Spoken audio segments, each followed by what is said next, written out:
often raised to be selfless, to nurture, to pour into other people even when her cup is empty. And men often are raised to prioritize themselves and their own happiness.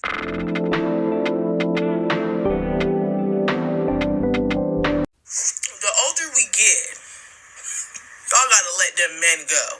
It's people without a degree today because of a man.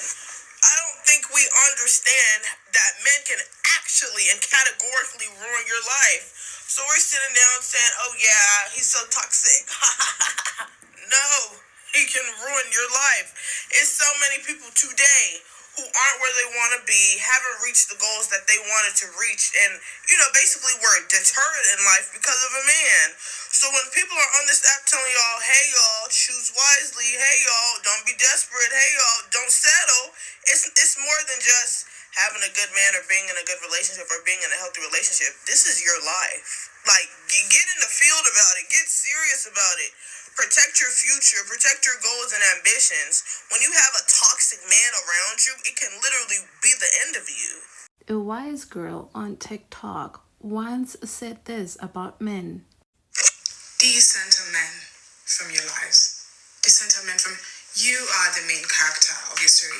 Have you guys noticed that every time I tell a story, if I bring in a guy, a former boyfriend, something, it's just they're there for the plot. They're literally there for my character development. Usually when I'm talking about things in general, about my life, I always talk about my family, my career, my money, the things that are important. Never make anyone else except you the number one priority. People are always saying, oh, Elsa only dates rich boys. Yes, I only date rich boys. Yes, because my life doesn't revolve around men. So I would rather be alone than be with a broke man. And next time, when Jack with $2 sees me, he knows the forces of the universe would never allow that interaction to happen. That's how you should live your life. So be you, focus on you, and the bag is out there waiting for you, calling your name. There is so much for you to do. When you are there, asking for someone else's attention or thinking about what is someone else doing, are they talking to another girl? Can I trust them? Think about, what if I learned French today? What if I went for a run? What if I made this beautiful art piece for myself? That's how you stay and be the main character. Never make men the center of your story, because the same man will leave you for a woman whom he knows he is not the center in her story. There's a constant need for him to keep pursuing her as though it was the first time. But you, the woman that puts the man first, something in his brain tells him that I've done what I needed to do here. Something in his brain tells him that I've done what I needed to do here, and this woman has made me the complete omega in her life. Is just the same as Christianity when you make a male God the centerpiece in your life, the one that needs to aid you to everything in life. There's a movie I once watched back, as a Nigerian movie. I never really understood what that movie meant until now. People were moving backwards. They were moving with their selves backwards, like walking backwards. And I was like, this is really the matrix that we're living in. We are living backwards because we are living a life of backwardness. We male center things, even spirituality, when we shouldn't. No other species on the planet do what we are doing, like center male. We don't center men. Even in the animal kingdom, like I said, other species do not center men. The male energy, they don't center it. And male energy is like a default. You do not really center it. Oh, please start this conversation and start shunning women who put their man over their education, bro, I have a story time. When I was 19, I had a friend who wanted to get into a nursing program just like me. Y'all already know the nursing program is mad competitive, is mad rigorous. You have to have like a 90 average to get in. Fine, whatever. So I'm like, okay, let's take our class together so it'll be easy for us to study. Boom. So we're going over the schedules that we could possibly have for that semester. And she's like, I don't think that I can take classes this semester because it doesn't match up with my boyfriend's schedule and I'm not going to be able to see him. What does that have to do with you taking your classes? You can see him another time or not see him at all. So I ended up taking the class by myself because I was not going to let that stop me. And when the semester ended, I asked her, like, okay, you're going to go next semester, next fall, whatever. And she's like, oh, no, I'm going to take a year off because me and my boyfriend have been having problems. And I just want to be around him more. And like, what? So the next year when she finally decided to take her prerequisites, her boyfriend cheated on her. So she wasn't even able to focus on her schoolwork because she was so focused on arguing with that man every single day. So she would be like, oh, I'm failing my classes. I'm failing this. I'm failing that. Because, girl, like, what? Do you know what type of program you trying to get into? Why are you playing games? Ditch that nigga. Like, who cares? Like, oh my God. So that happened like, what, 4 or 5 years ago? To this day, she's not in her school, and that's fine. You haven't changed her path, but like, I really feel bad for her because I know what her dream was. I know what she wanted to be, and she let that man get in the way to that. And I don't understand why y'all be doing that. So that's my question: what be going through y'all brains when y'all like, oh, let me put my man over my education? Men do not do that for y'all. They don't care. They will leave y'all high and dry. Yes, and a good man can still be bad for you. It is so easy to assume that when we say that men can ruin women's lives, we are only talking about toxic men who disrespect women when that is not true. Good men who have different expectations for relationships than you do, who have morals and values that don't align with yours, who want to live a certain lifestyle that you are not interested in. Those men are also a danger to your life.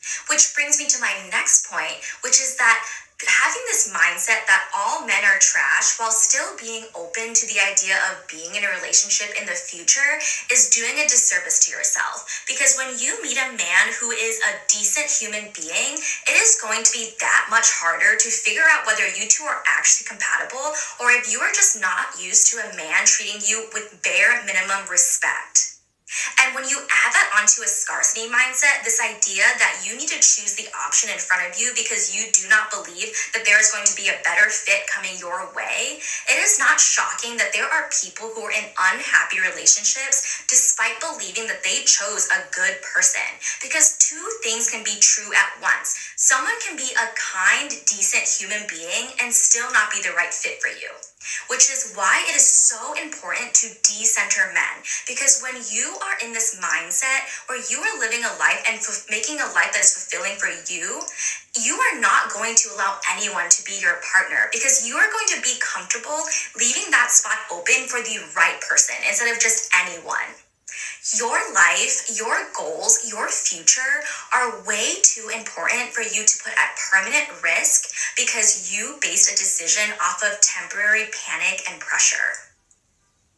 Here's the most important thing. We never learn this. I never learned this, especially because my father died young and my mother was like my primary care. And my life literally turned upside down that I met a guy and dated very young. I did not know for the longest time what I wanted to be because I never really got to focus on myself. But I knew that I did not want to have kids for this person. And I guess thankfully the universe did not allow that innocent soul to be born through me and that man. Because had it been a girl, I would have indoctrinated my daughter to become me.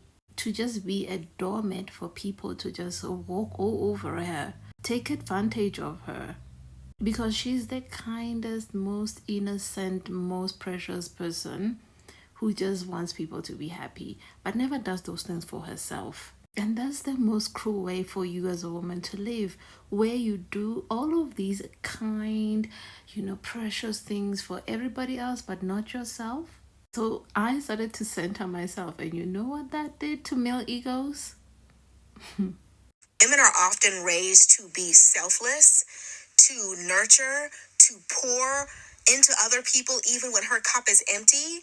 And men often are raised to prioritize themselves and their own happiness.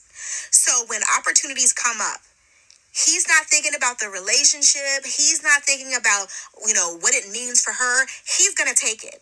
But I feel like women don't often do that. You're considered a bad girlfriend if you don't drop everything to be at this man's side. How many times we have seen women sacrifice their dreams, their goals, all of this for the sake of a man, just for that same man to throw it back in her face years later and to mock her for not being accomplished. These are the same men that beg their wives to quit their job to be a full-time mom.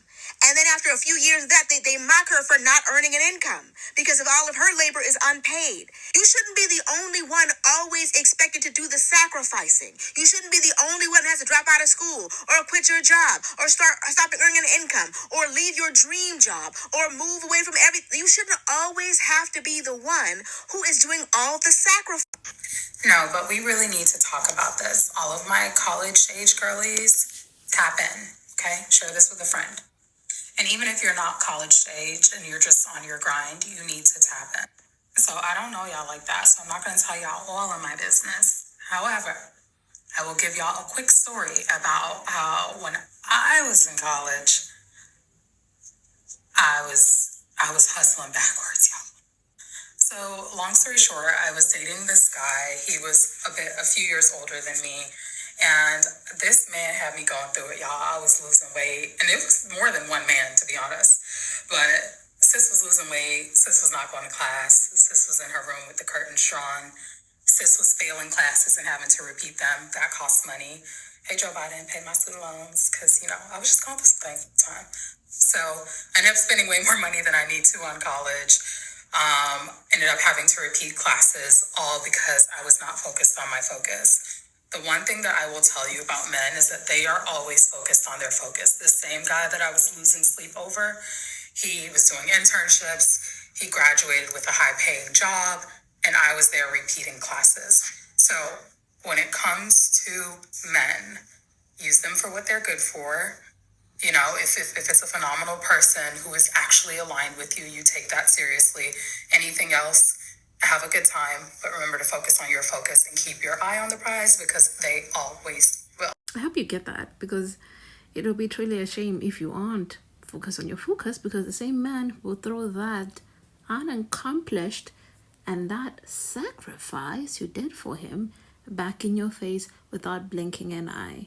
In his slightest convenience, he will put himself above you. He will start over without you.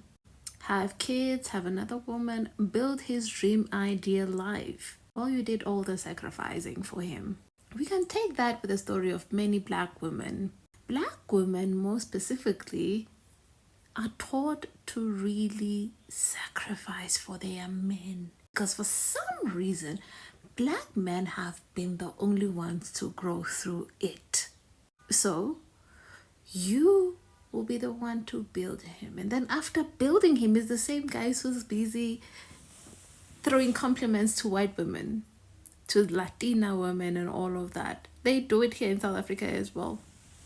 They tell you, well, white women are so accomplished. Even though in South Africa, black women are the most educated women and we are the most underrepresented in terms of undergraduates in entering different kinds of field. So do not make men the main character in your story. They are plots. They are essentials. Not necessarily essentials, but they are necessary to keep you entertained. So when I'm bored, I like to pick on the minds of men for my entertainment purpose. Learn how to develop a character for the specific male I'm talking to, just to sharpen my skills with my interactions with men. For this particular experiment for my TikTok, I went to the Netherlands. So this Dutchman was so into me. I pushed this number interaction thing twice, and then he brought it again for the third time. Everything was great. I knew he was a pile of shit, and he had so many red flags. Anyways, he said to me, I like African girls because they're more open and submissive. I was like, open and submissive, huh? Let's see how open you are with your wallet. He was like, I would never pay for a woman for her time. Have you seen how good looking am I? I was like, listen, honey, good. So am I, honey.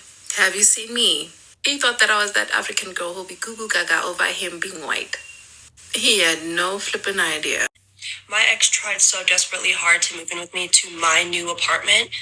Keep in mind now, this is my new apartment. I got everything myself, and we weren't even together for a year yet, and we are already having so much problems.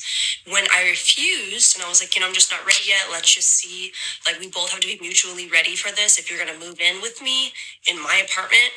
And he used it as a form of control, as in, oh, you just don't love me enough. I just love you more because I'm willing to do all this stuff for you. I'm willing to do all this stuff for you. Baby, save it. Save it. Save it. Please do not be manipulated. They will use everything in the book. And then when you don't agree, they're going to be like, oh, you just don't love me enough. No, baby. I love myself enough. I love myself enough, baby. You should too, because In real life. In real life. And this is especially a concern for Christian girls, right? For Christian girls who are like, like you're getting things back on track. Like you are getting your relationship with God together. You're praying, you're fasting, you're in your word, you are going to school, or maybe you're working, and like you can tell that like you are growing, you're progressing, right? One of the things that the enemy will do is he will send you a setback, and it'll be 6'3" and brown skin. Okay? He'll send you a setback and it'll be 6'4" and light skin with a pretty smile. He'll send you a setback and it'll be 6'2" and dark skin. You know what I'm saying? Like you have to watch it. And a lot of times your setback is not gonna look like a setback. Like I'm telling you, some of these men will seriously look like a blessing. Like the first couple of months that you deal with them, they are so cool. Like, they spend money on you normally. They treat you really, really well. And then out of nowhere, they just switch up. Out of nowhere, it's just like, who is this guy? He starts acting all crazy, or maybe he just starts ghosting you and stuff. I am telling you, like, you have to listen to the Holy Ghost. You have to be discerning. Women, like, we naturally have women's intuition, right? Like, we naturally have it. The only difference between older women and younger women is that older women have been through enough that they listen to women's intuition so quickly. Some of them still don't care. But younger girls, they will just ignore their intuition. They'll be like, yeah, whenever I'm around him, I lose my appetite, and like he just makes me so anxious. I get butterflies. And it's like, babe, that's not butterflies. That is the Holy Ghost trying to tell you to get away from this man. Okay? And I'm telling you this because some of these guys will purposely get you pregnant. Some of these men will literally purposely get you pregnant so that they have forever access to you. It is so sick. It's disgusting. They'll take off the condom in the middle of sex. You won't feel a thing, right? And mind you shouldn't be having sex. Okay, go ahead, just be abstinent. It's just easier. Life is so much easier when you're abstinent. It's just so much more peaceful. But anyways, these men will take off the condom in the middle of sex. And congrats, it's a boy. It's a girl. Now you have to be connected to this demon for the rest of your life. Do you understand that there are certain people you should never come in contact with because the enemy literally sent them on an assignment to kill you? He knew that he couldn't get access to you because like you were on point. He couldn't get access to your friends because you only have 2 friends, and neither of them even live in the country. He couldn't get access to your family because they're on point, right? But he sent that man to you. And I'm telling you, everything looks good now, but be careful, tread lightly. If you like are dealing with a guy and you're just like so like, like you're just so, what's what I'm looking for? You have so many butterflies, right? Sometimes they're not butterflies. Like you need to be more discerning. Sometimes it is the Holy Ghost literally telling you, is the Holy Ghost taking your appetite away from you and giving you no peace until you separate yourself from this demon, okay? Ever since you've been around this man, you've been off your game.